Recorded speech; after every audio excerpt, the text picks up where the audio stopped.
लोकसभा में नेता प्रतिपक्ष राहुल गांधी के नेतृत्व में बिहार में वोटर अधिकार यात्रा जारी है। रविवार को यात्रा का 8वां दिन था।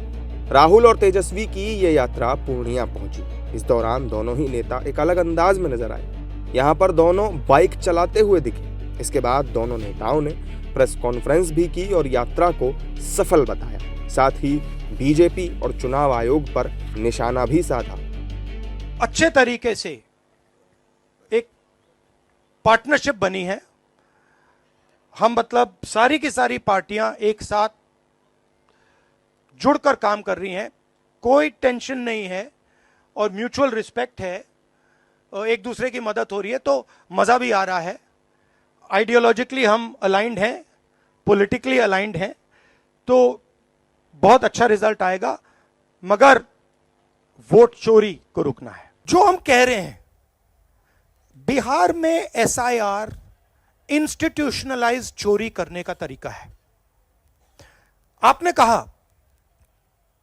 कि लाखों वोटर के नाम कट गए, ऑपोजिशन शिकायत कर रही है, मगर बीजेपी एक शिकायत नहीं कर रही।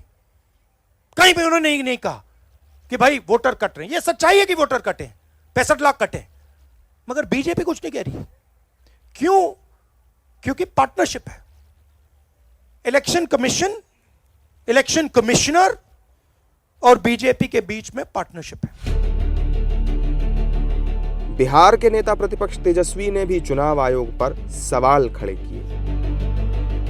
अब बीजेपी का पार्टी का जो सेल होता है, वैसे चुनाव आयोग जो है काम कर रहा है एक बीजेपी का कार्यकर्ता बन करके, और लोकतंत्र बचाने के लिए, संविधान को बचाने के लिए, वोट का अधिकार को बचाने के लिए और लोगों के अस्तित्व के बचाने के लिए राहुल गांधी जी और हम सब लोग इस यात्रा पे निकले हैं।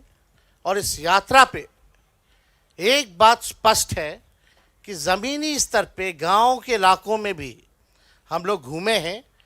चुनाव आयोग की क्रेडिबिलिटी जो है ख़त्म हो चुकी है और लोग जान रहे हैं, क्योंकि हर बूथ पे 50 के करीब वोटर्स के नाम गायब हुए।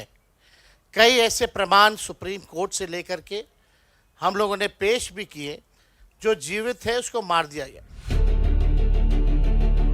जबकि बीजेपी नेता विपक्ष की इस यात्रा को विदेशी साजिश बता रहे हैं और आरोपों को झूठा करार दे रहे हैं।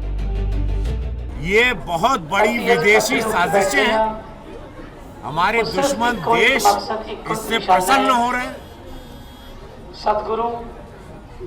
ये बहुत सारी ऐसी बातें हैं। मैं हाथ जोड़ करके निवेदन करता हूं, मैं बार बार कहता हूं, अगर किसी प्रकार की वोट चोरी होती तो भारतीय जनता पार्टी बहुमत की सरकार बनाती। हम लोग 300 साढ़े 300 सीट ले लेते। अरे तो ये बात, ये झूठे आरोप के साथ राजनीति करना, यशस्वी प्रधानमंत्री मोदी जी पे कोई दाग नहीं लगा है तो कैसे उनको हराएं? कैसे 2017 यूपी घातक करें, बिहार को घातक करें, बंगाल।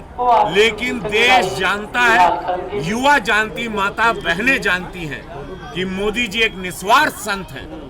और ऐसे निस्वार्थ संत पर आरोप लगाना और उनको अपशब्द बोलना, उसका खामियाजा ये विरोधी अगले चुनाव में इतनी बुरी तरह पाएंगे, आप मेरी बात याद रखिए। बहरहाल ये यात्रा बिहार में हो रहे एसआईआर के खिलाफ शुरू की गई थी। इसमें 26 और 27 अगस्त को प्रियंका गांधी भी शामिल होंगी, जबकि समाजवादी पार्टी के मुखिया अखिलेश यादव भी जल्दी यात्रा में दिख सकते हैं।